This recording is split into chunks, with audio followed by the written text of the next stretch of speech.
What up, sports fans? Waxon Wednesday, Jay Waxman, Tom Lavalette of Two Guys Talk Sports. Let's get this Waxon Wednesday on the road.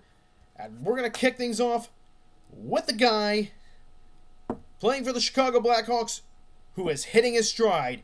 He is finally becoming that player that everybody just glossed over. You know, when we were first talking about it, that, and of course he's the number one draft pick of the Blackhawks back in the year 2023. That's right. I'm talking about Connor Bedard. It's just the start of his third season, but finally, the Connor Bedard that a lot of people, I myself included, we were all expecting this version of Connor Bedard. He has finally arrived.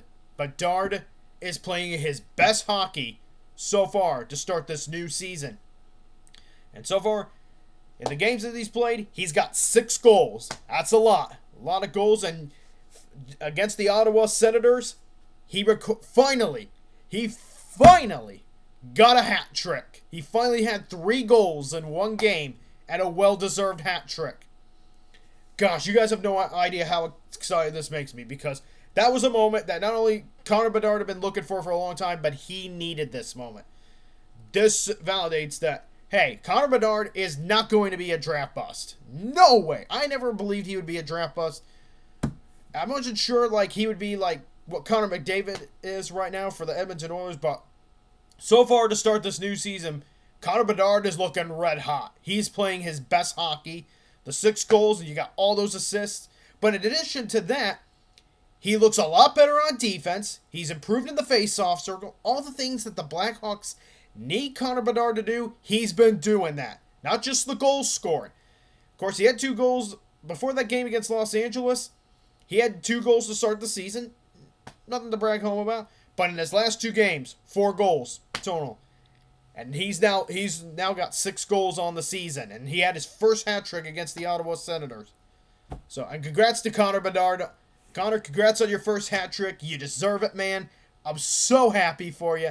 And I'm so excited to see what more you do this season. And as things are looking right now, I mean, 22 goals in his rookie season, 23 last year. Based on the way he's playing, he is well on pace to break his career high in goals scored in a season. If with the way he's playing, he could score 30 goals. We'll see, but he could get 30. And right now, he's, like I've mentioned in previous videos, he's not taking crap from anyone. He's playing hard. In fact, if anything, he's being more of a pest to other people. He's playing hard on defense, putting rubber on net, all the little things. He's doing so well. And finally, he's getting rewarded for putting pucks on net, playing great defense, forecheck, everything that this Blackhawks team needs. Connor Bedard is finally, not saying that Bedard wasn't playing good for the Blackhawks, but finally, he is playing like the Connor Bedard the Blackhawks and a lot of Connor Bedard fans were all expecting. Still comparisons going on between him and Macklin Celebrini, but I'm not going to get into that. All right, both of them are fantastic players right now for their teams. Both are playing good hockey. So right now, hey, the Blackhawks are off to a great start this season, and Connor Bedard is one of the reasons why. Because he's improved a lot. All that work he put into the offseason, it's paying off. He's looking great to start the season. Connor Bedard, keep it up, man. And one final note to point out, one of the big reasons, I believe, a couple other reasons for Connor Bedard's big surge to start his third season. One, having Frank Nazar on the same line, I think has really helped out. So Bedard finally has that line mate that can get the puck to him. And, of course, Tom Bertuzzi is another reason why. But on top of that, Jeff Blashill, the former Red Wings coach, deserves a lot of credit. And same with Andrew Sorensen, who's one of the assistant coaches. Those guys are doing a really good job maximizing a lot of different things for Connor Bedard. Ice time as well. They're maximizing that potential. They're getting more out of Bedard. And I think that Jeff Blashill's the coaching philosophy of Jeff Blashill fits Connor Bedard's playing style very, very well. Bedard's one of those guys who likes to attack the net at all costs, and Jeff Blashill is letting him do that. And it's working out beautifully for the Blackhawks. So, happy to see all this working out. I'm just so ecstatic to see Connor Bedard killing it to start the season. He's rocking it out. He is on fire. Connor Bedard, keep it up. Keep on going. Keep on scoring. And keep doing what you're doing. Because the Blackhawks are fun to watch again because of you, buddy. Good job, Connor Bedard. And now, shifting gears. Okay. There was a moment in that game against the Senators. I was talking about the Blackhawks did go on to beat the Senators 7-3. It was a great game for the Blackhawks. No question. One of the best games they played this season. Yet there's still something from that game that's bugging me a little bit. And then this leads into my next topic. More officiating woes. Why do we have to talk about this? You know what? Because it's not just in the NFL, but the NHL is having some problems with officiating to start the season too. And I'm going to get into both. All our major sports here in the U.S., there's a massive problem with officiating. Or better yet, the quality of officiating or the lack of quality officiating. And here's an example for the NHL side of things. I was talking about Blackhawks versus Sens. The Ottawa Senators at one point had cut the Blackhawks' lead to 1 goal and had cut the game to 4-3 at one point.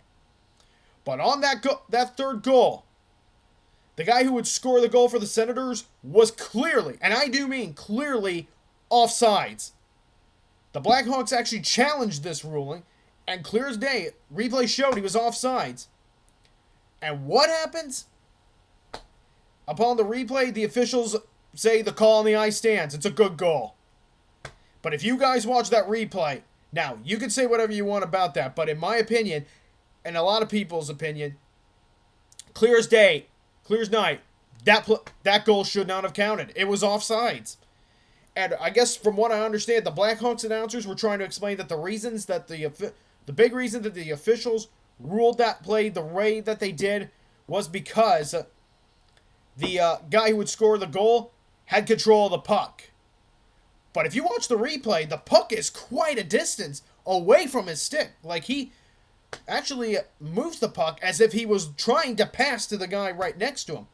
And then he skated, and the other guy thought he was passing too, but then the skater who would score the goal would eventually do a quick maneuver to not only get the puck, but to try and stay onside. So one of the things that I'll try not to be too hard on the NHL. I mean, I do think it's a bad call. I think that he was offsides, and I do believe it. If you watch the replay, I believe he did not have control of the puck because the puck was quite a distance. So for the NHL, I'll just say this. We got to take a deeper look into what is control of the puck, and I think we need to take a deeper look into the offside rule. And I think there's some work that needs to be done there.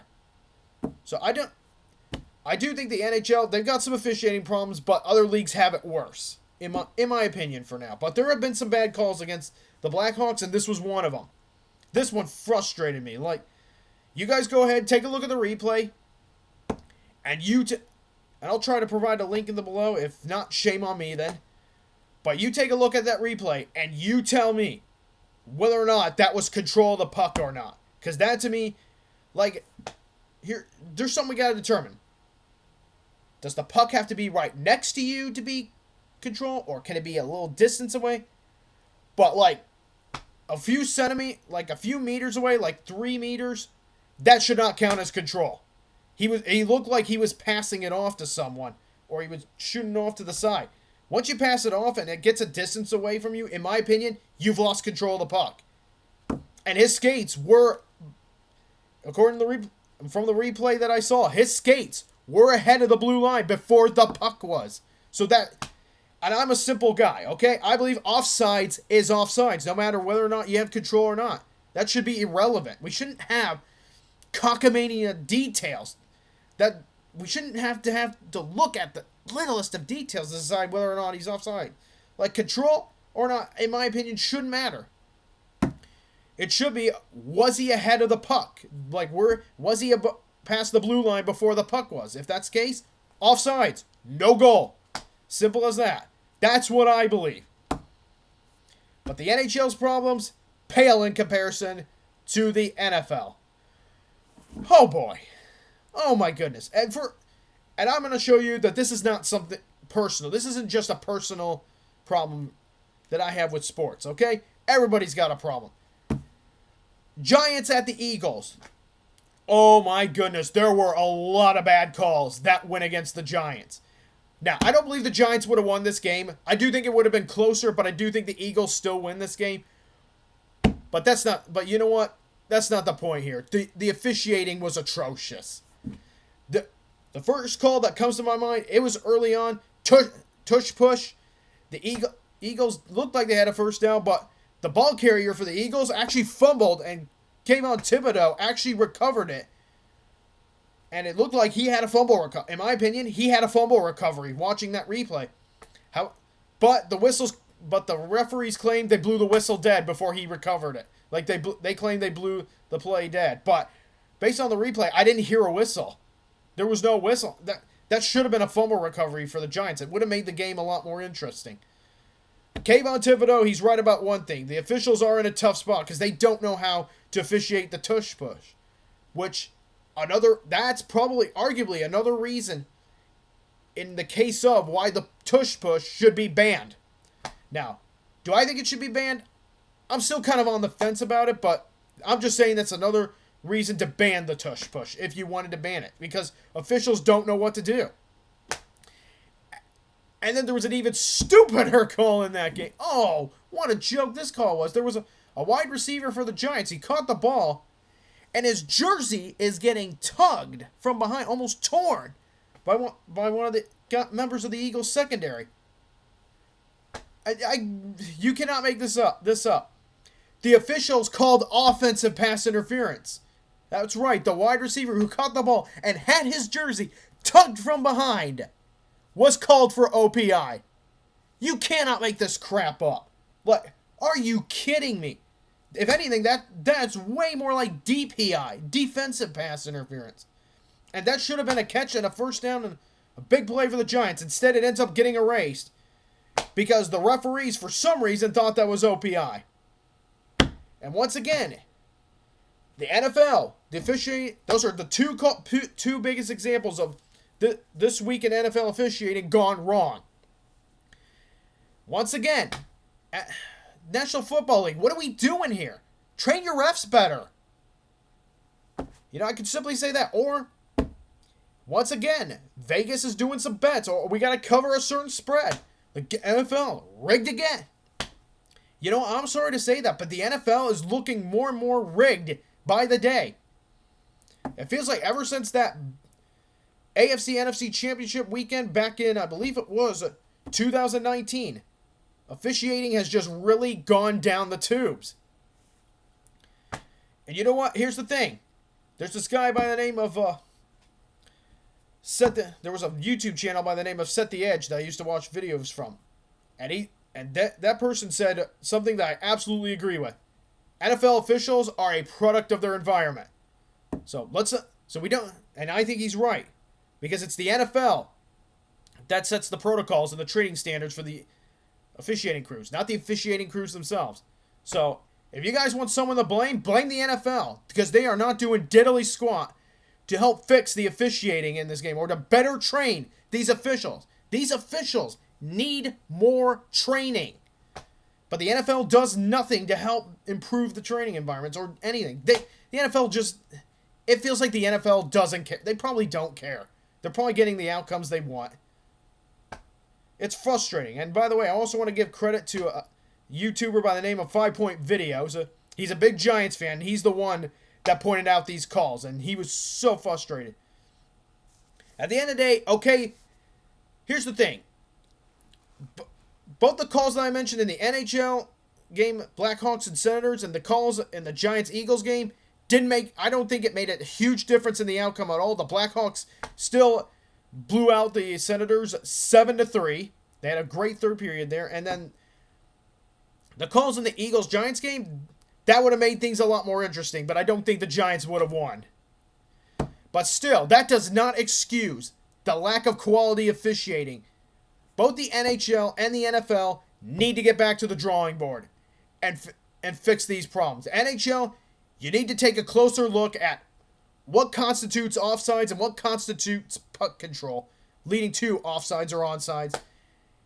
NFL, this is embarrassing for the NFL. They either need to hire better officials or better train these officials or change the training protocols, because right now for officiating in the NFL, the wheels have come well off. And, oh my goodness, it's disgustingly embarrassing. Like, I just don't see how anyone who thinks critically could want to watch the NFL with this crap show of officiating. We just can't have that. You know, I talk about my Bears getting screwed by NFL officials, but some other teams have it way worse. You know what? Everybody has it bad. To close it out, point being, officiating in sports like the NHL and the NFL leaves much, much more to be desired. Simple as that. Sports fans, I wish the bad news was over, but it's not. I gotta talk about one more thing, and it's one more thing that just makes my gears grind, and it's Purdue football. What can I say about Purdue football? It pains me to say this, but right now the program is in a really, really dark place, and arguably an even darker place than it was when Daryl Hazel was the coach. Cannot believe I'm saying this. I'm humiliated to say something like this, but it's the truth. Right now, Purdue football is not a good football program right now. Right now, the team is 2-6. So they have one more win than last year. Okay, that's a slight improvement. The problem is, the 2 wins they have, non-conference wins. They've got zero conference wins. And in the last 3 weeks, they could have had 2 conference wins. This team could easily be 4-4 instead of 2-6. But it's a number of things with this program. Undisciplined play, penalties, quarterback making the wrong decisions, offensive line not protecting, defense giving up easy touchdowns, easy pass plays, easy run play, like deep pass plays and deep running play, or the running back just breaks loose on the defensive line. There's so many problems with this football team. Special teams having issues. The list goes on. Say what you want about the Purdue football program. It's bad. Right now, Purdue might have the worst Power 4 football team in the nation. That's how bad it's gotten. The thing is, if Purdue football had been able to close the deal on either a win at Minnesota or a win at home versus Rutgers, I'd feel a little better. All right? Okay. So I didn't expect Purdue to go bowling this season because I knew that Ryan Walters, and the athletic director for Purdue, Mike Bobinski, has left the football program in a dark state. And I was hoping for improvement. Right now, with the lack of conference wins, it just does not feel like an improved football team, despite having 1 win more than they did all of last year. It's embarrassing. They could have won at Minnesota. They could have gotten a conference win there. They blew that game for a number of different reasons, some which I stated. Rutgers, they could have won last week against Rutgers. And they blew that game as well. A turnover late in the game sealed their fate. When the game was tied 24-all, there was a turnover on the first possession of Purdue's final drive, and that led to Rutgers kicking the game-winning field goal. And you know what the sad thing is? That was Purdue's best chance. Those 2 games, along with Northwestern, you can make the case. They didn't show up against Northwestern. Maybe USC, growing experience there, but Rutgers and Minnesota, those were Purdue's two final chances to get a conference win, and they blew them both. And now, in the final 4 games, the final 4-game stretch for Purdue, it's the most difficult stretch of their season. They are at Michigan, at home versus Ohio State, at Washington, and versus Indiana. I don't see how they're going to win any of those games. Michigan, they're much improved this season. Ohio State is Ohio State. Washington has improved enough, and Kurt Cignetti has that Hoosiers team looking like a championship contender. It's just so painful to see where this Purdue football program is, especially when you see your rival, Indiana, looking like a national championship contending team of all teams. Oh my goodness. This team is likely going to end up going 2-10 this season. Which, okay, they got one win more, but but none of their wins are against conference opponents. They're going to go 2 straight seasons without a conference win. With that, Purdue football has hit a new low. Not even Daryl Hazel, the guy who had the worst record at Purdue in 4 seasons, he did not go 2 straight seasons without a conference win. And here's the thing. I like Barry Odom, and I'm willing to give him as much time as he needs to fix this black hole of a football program. And you know what? He's going to need a lot of time. Purdue, we got to be patient with Barry Odom. Because I think he's going to need, to get Purdue anywhere near respectable, he's going to need 4 to 5 seasons. That's how bad things are in West Lafayette. That's how low the football program has sunk. That's how frustrated I am. I'm willing to, here's the thing. Barry Odom, he's taken over pretty much a program that's in a black hole right now. That they're trying to dig themselves out. And I call it a black hole because I'm not so sure that even Odom can get Purdue out of this black hole. Because you think about other factors like NIL and the transfer portal may end up keeping Purdue at the bottom for a long time to come. And you know what? It's up to Barry Odom to make the mistakes that the athletic director made. When they hired Ryan Walters. Look, Ryan Walters, good guy. I'm glad he's doing well at Washington as a defensive coordinator. He needed to go to a smaller school to start his coaching career. With Barry Odom, we'll see what we get. But all I know is he needs all the time he can get to do everything he can to get Purdue out of this deep hole that the athletic department dug for the football program. So embarrassed. This is embarrassing. Like, I was hoping for 3 wins this season and at least 1 conference win. We got 3 wins and one of them being a conference win, I would feel differently. I'd be like, okay, it's not a great season, but it's progress. It just feels like no progress has been made with this football team. I don't blame Barry Odom, but it really just goes to show how much Purdue football is in a black hole right now. And that light in the tunnels seems like a long, long way. All right, on to this day in sports history. On this day, let's see if I can find it real quick. And on this day, the 29th of October, 1960, Cassius Clay, better known as Muhammad Ali, in his first professional fight, beats Tunner Hunsaker on points in 6 rounds in Louisville, Kentucky. So, on this day, Muhammad Ali makes his grand debut and wins his first boxing match. Alright, sports fans, that's all I got for this week's Waxon Wednesday. You know, anything you'd like to say, leave it below.